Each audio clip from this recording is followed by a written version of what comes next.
कम tension हमेशा ज्यादा tension की तरफ ले जाएगा। आपका कम टेंशन आपको ज्यादा टेंशन की तरफ खींचेगा, और ज्यादा टेंशन आपको कम टेंशन की तरफ खींचेगा। फिलॉसफी नहीं समझे क्या? नहीं आया समझ में?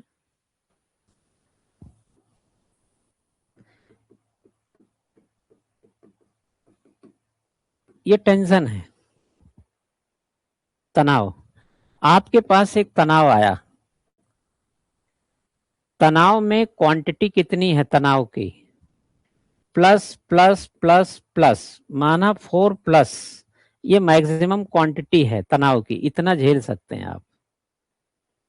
इतना झेलने के बाद अगर तनाव आगे बढ़ेगा तो इस पार जाएंगे तो अवसाद आएगा। इसी को आप फ्रस्ट्रेशन बोलते हैं। Tension and frustration 2 words. माना हमने इसको स्केलिंग करने के लिए, नापने के लिए 4+ बताया। किसी का टेंशन 1+ है, किसी का 2 है, किसी का 3, किसी का 4।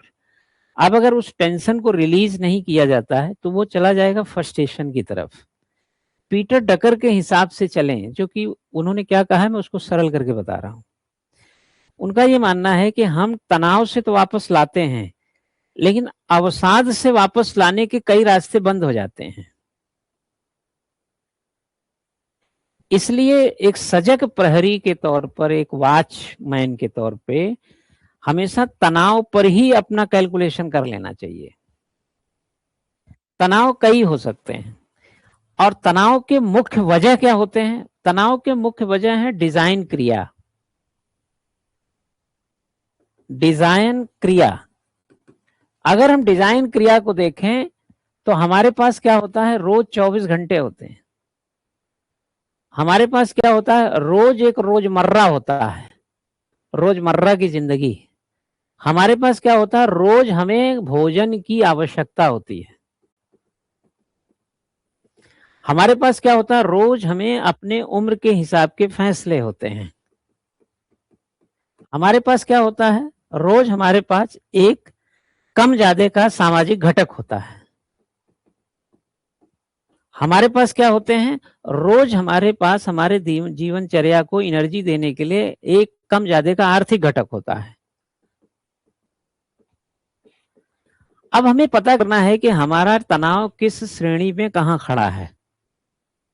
अगर आप सुबह से, सपोज आप 6 बजे सुबह आपकी होती है उठने की, और रात को माना आप 11 बजे सोते हैं, यहां तक के बीच में सोने का तो पता ही है, ये भी डिजाइन करके ही आपने बनाया कि बीच का दिनचर्या किस प्रारूप में जा रहा है, यानी रोजमर्रा कैसे कट रहा है, यह आपको तनाव की तरफ ले जाएगा।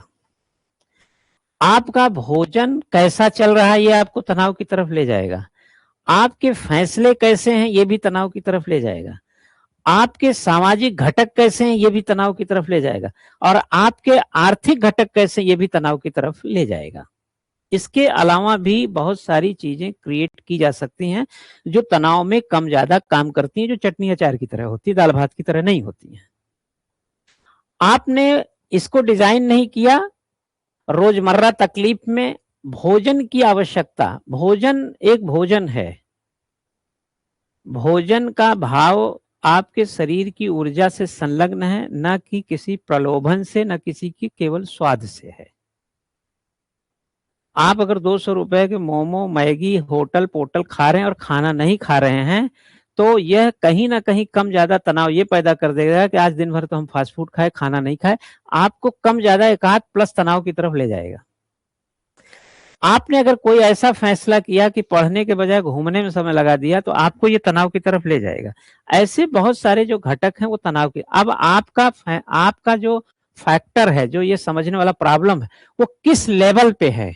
किसी का थोड़ा होगा तो 1+ होगा, किसी का क्या होगा प्लस प्लस प्लस 4+। अब भी अगर वो सुधर नहीं रहा है तो वो अवसाद की तरफ यात्रा कर रहा है, फ्रस्ट्रेशन की तरफ। फ्रस्ट्रेशन में एक दिक्कत है, एक व्यक्ति डूब रहा हो, उसे बचने का तनाव होगा। लेकिन एक व्यक्ति तनाव के कारण डूबना ही चाहता है, उसे बचाने का तनाव होगा। दो फैक्टर हो गए। बचाने वाला रस्सी फेंकेगा, हमारा बचाने का तनाव है तो हम रस्सी फेंकेंगे, लेकिन चूंकि वो तनाव के कारण ही बचना नहीं चाहता है तो रस्सी नहीं पकड़ेगा। लेकिन अगर उसे डूबने का तनाव है तो फट से रस्सी पकड़ेगा। इससे आप एक चीज की लाइन खींच सकते हैं कि ये तनाव में है या अवसाद में है। अवसाद में अगर कोई व्यक्ति है, नोएडा में वो लड़का जब कार लेके झील में गिर गया, तालाब में, अपने पिता को फोन किया कि मैं यहां गिर गया हूं। वह बचने के तनाव में था, मुझे बचाइए। फोन कर रहा है, गाड़ी के ऊपर आ रहा है, लेकिन कई लोग तो गाड़ी लेके ऐसे ही निकल जाते हैं, 4 मंजिला से खुद कूद जाते हैं। वो अवसाद में है। तनाव और अवसाद का बेसिक फर्क आप समझ लीजिए।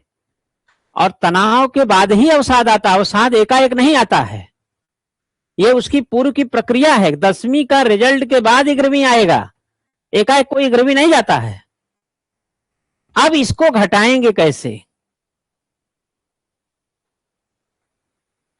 और अगर ये भेद दिया आपने, अब यहां अवसाद आ जाएगा। ये अवसाद आत्महत्या तक ले जा सकता है। आप प्रतीक्षा करता है व्यक्ति कि घर खाली हो तो हम पंखे से लटके, कोई छत पे ना हो तो हम छत से कूदें। इसलिए क्या दुरुस्त होना चाहिए? सबसे पहले 24 घंटे ठीक से डिजाइन होना चाहिए। ये जो छोटे छोटे लड़के आते हैं, क्लास में पढ़ते हैं ना, इनका चेहरा देख करके इनको क्या कमी है? ना इनको बैंक की ईएमआई देनी है, न इनकी बीवी नाराज होकर मैके गई है, न इनके बच्चों की फीस जमा होनी है, न इनको लड़की देखने जाना है शादी के लिए, न शादी हो गई है रोज झगड़ा हो रहा है, न इनको घर बनाना है। इनको कुछ नहीं करना है, सिर्फ एक काम करना, पढ़ना है। फिर भी इतने ज्यादा टेंशन में क्यों है? क्योंकि इनके पास डिजाइन नहीं है। 24 घंटे को डिजाइन करो।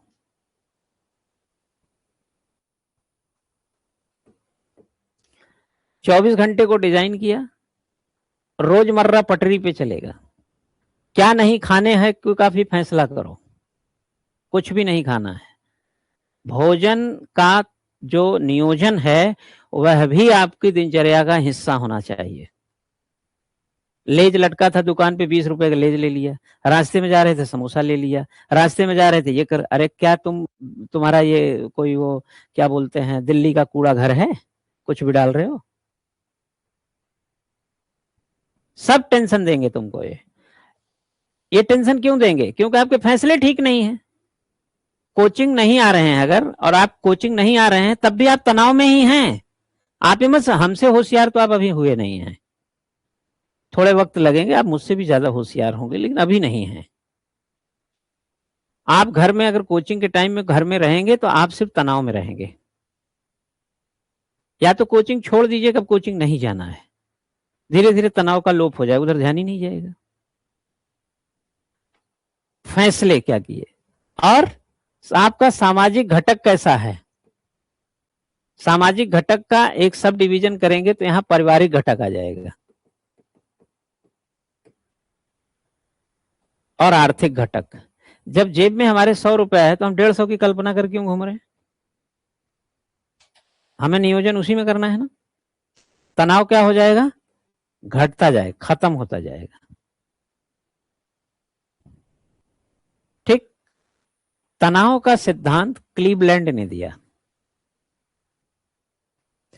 क्लीवलैंड ने कहा कि एक लिमिट के बाद तनाव नहीं बढ़ता है। उसने फ्रस्ट्रेशन का सिद्धांत नहीं दिया, टेंशन का सिद्धांत दिया। एक लिमिट के बाद टेंशन नहीं बढ़ता है, एक लिमिट के बाद टेंशन घटता है।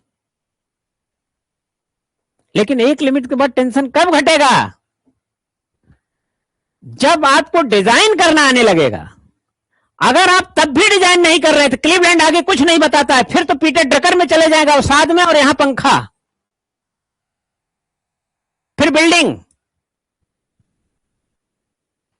वो सिर्फ तनाव को घटाने की बात कहता है, तनाव के बाद क्या होता है ये नहीं बताता है। लेकिन कब हमने किसी से झगड़ा किया, खूब झगड़ा किया, खूब भला बुरा कहा, उसने भी कहा,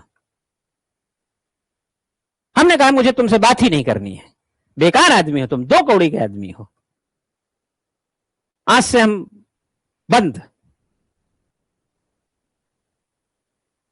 वो अपने घर में अपने घर, वहां से निकला, गाड़ी खड़ी किया, घर में आया, पत्नी ने पूछा क्या बात है, बड़ा मूड खराब है। हमने कहा हाँ मूड थोड़ा खराब है आज, थोड़ा ऐसा ऐसा हो गया। ओके, क्यों, रोज तो मिलते थे तो नहीं होता था, आज ऐसा क्या हो गया। अरे हमने कहा रोज रोज थोड़ी ना सब कुछ होता है, किसी किसी दिन हो जाता है, आपको क्या लगता है सही हुआ। वहां जो झगड़ा करके हम घर तक आए थे ना, तब तक 20 मिनट बीत चुके थे, वो तनाव का लिमिट हो चुका था। हमने कहा कि देखो झगड़े तो ठीक होते ही नहीं है, झगड़े कब से ठीक होने लगे। उसने पानी लाया, बोला पानी पियो, चलो होता रहता कोई बात नहीं, ध्यान रखना चाहिए इन चीजों का, चलो उसको भी क्या, नहीं वो भी ऐसा आदमी नहीं है, ऐसा नहीं बोलता है, लेकिन पता नहीं क्यों आज उसने भी ऐसा बोल दिया, कुछ मेरे भी मुंह से निकल गया। ऐसे बातचीत 10 मिनट करते करते मैं उस झगड़े में आधा तनाव खत्म कर लिया। मैंने कहा छोड़ो, पता नहीं उसको भी कुछ तकलीफ रही होगी, चलो मुलाकात तो होती ही रहेगी देर से, फिर तो देखा जाएगा। 4 दिन के बाद पता चला हम लोग फिर बातचीत कर रहे हैं। क्लीवलैंड कहता है कि तनाव एक लिमिट के बाद जाता नहीं है, बस उसको थोड़ा समय दे दो। हमने क्या किया, डिजाइन किया, वहीं रुके नहीं रहे। यही नहीं कहा कि लाता हूं तो सरिया तुझे तेरा सर फोड़ता हूं। हमने गाड़ी स्टार्ट किया, हमने कहा यार तू अपने घर जा, मैं अपने जाता हूं, हो गया भाई। अब हमने गाड़ी निकाला, घर आ गए। घर में पत्नी पूछा तो हमने उसको डांटा नहीं। हमने ये नहीं कहा तुमसे क्या मतलब, हमने ये नहीं कहा करे भाई छोड़ो, नहीं नहीं ऐसा कोई मूड वूड नहीं खराब, लेके घूमो, तुम घूमो टेंशन। बातचीत किया, पानी पिया, चाय पिया, थोड़ा 10-20 मिनट रिलीज हो गया। 2-4 दिन के बाद फिर उसी के साथ हम चाय पी रहे हैं। हमने क्या किया, अपने झगड़े तो हो गए, लेकिन उसके अनुकूलन कर दिया डिजाइन करके। बदले की भावना में कट्टा लेके नहीं घूम रहे थे। आजकल के लड़कों में क्या दिक्कत है, समस्या को आइडेंटिफाई नहीं कर पाते। ऐसा नहीं कि समस्या में नहीं है, समस्या में तो इतना ज्यादा विकराल रूप से फंसे कि जिसका कोई हद नहीं है, लेकिन वो समस्या को आइडेंटिफाई नहीं कर पाते, और जो समस्या उनकी नहीं है वो अपनी बना के घूमते हैं। उनकी समस्या है ही नहीं, वो अपनी बनाए। जैसे हम कहते हैं पिता की परेशानी, पिता बच्चों से अपनी परेशानी क्यों नहीं बताता है, इसलिए कि बच्चे परेशान ना हो, नहीं, इसलिए कि पिता अपनी परेशानी सह सकता है। दूसरा पहलू है उसका। और पिता अपनी परेशानी 2 दिन सहने के बाद उससे निकल गया और बच्चों को बता दिया, तो बच्चे अनुभवी नहीं हैं, कोमल मन के हैं, कमजोर उम्र के हैं, क्या पता वो 6 महीना दिमाग में उनके घुसा रहे। इसलिए माँ बाप अपने बच्चों को परेशानियों से दूर रखते हैं। बच्चों की आदत क्या होती, परेशानी में घुसने की। क्या हुआ मम्मी, पापा क्या बोल रहे थे, कोई दिक्कत है, जब तुझे नहीं बताया गया तो तू क्यों घुसता है उसमें।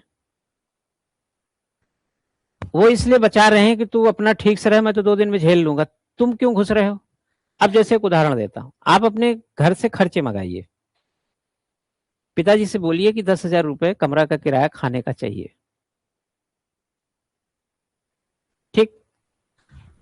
आपने अपने पापा को फोन लगाया कि पापा ऐसा है, 1 तारीख आ रहा है, किराया उराया देना है, आपको तो पता ही है। हाँ हाँ बेटा कोई बात नहीं, करवाते हैं करवाते हैं, ठीक है। शाम को मम्मी, हाँ मैंने पापा को पैसे के लिए बोला था, पैसे से कोई दिक्कत तो नहीं है ना घर में? ये फजूल का प्रश्न तुमने क्यों किया? क्यों किया फजूल का प्रश्न?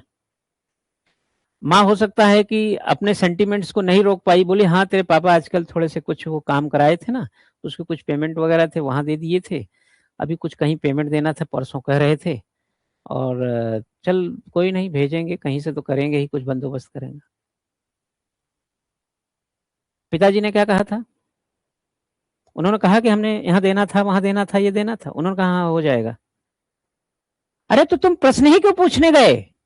डिजाइन करो, नहीं पूछना ये प्रश्न, क्योंकि 10,000 रुपए का कोई विकल्प नहीं है तुम्हारे पास। अगर वो 10,000 रुपए पिताजी नहीं देंगे तो तुम क्या करोगे? लेकिन वो 10,000 रुपए कहीं से ला के दे सकते हैं तो वो झेल भी सकते हैं, वो बाप है, उम्र है, और तुम कमजोर और कोमल उम्र के मन हो, घुस गए पूछने।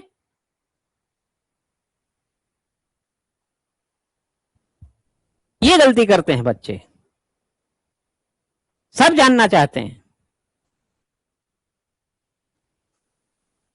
आप जो कर ही नहीं सकते उसमें घुसते क्यों हो?